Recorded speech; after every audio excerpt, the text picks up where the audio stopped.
The first day I realized I was black. It was 2000.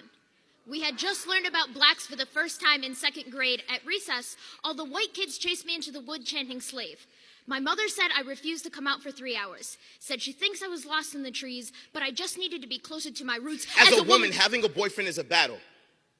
If 70% of us are abused in a lifetime, what is the number of men doing it? The answer is not one man running faster than light to complete a mission, and that is what leaves me sick. The second day I realized I was black was in a gas station. I only had 25 cents, so I searched what to spend it on. The cashier floated from aisle to aisle, eyes fixed on my hands. That was the first time I realized skin color was a crime. My body has become calls to write legislation, calls for ass smacks in the back of a class. My body has demanded everything except respect. I've been asked, what makes you feel unsafe? And I struggle not to yell. Everything. The third day I realized I was black was in an all-white cafeteria. I gathered my legs under me, made rockets on my feet, and approached a girl.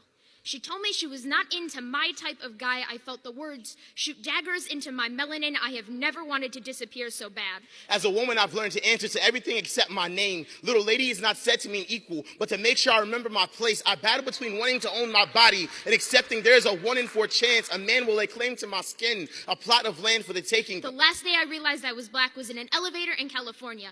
To the white woman that told me she knows what it feels like to be black because she grew up poor, I would tell you to think before you speak, but your mind has got to be bacteria infected, and any filter through that labyrinth of nothingness might be worse than no thought at all. There's a group of women going around the room sharing their personal definition of feminism. He is the only man in the room, and all of a sudden, the tone switches to destroying the patriarchy by annihilating all men. Do you know what it feels like to be black? To pop lock your way in and out of hugs, it is not a problem you want to sympathize. But to tell me you know my pain is to stab yourself in the leg because you saw me get shot. We have 2 different wounds, and looking at yours does nothing to heal mine. Never will I turn away an ally. But when a man speaks on my behalf, that only proves my point. Movements are driven by passion, not by asserting yourself dominant by a world that already put you there. You speak to no pain, you only fathom because we told you it was there. You know nothing of silence until someone who cannot know your pain tells you how to fix it. Every day is a crucifixion when there is no regards for lines crossed. I fight so my voice can be heard. I fight for the voices you silence, all in the name of what is right. The problem is you assume this struggle is attached to a social class. I am black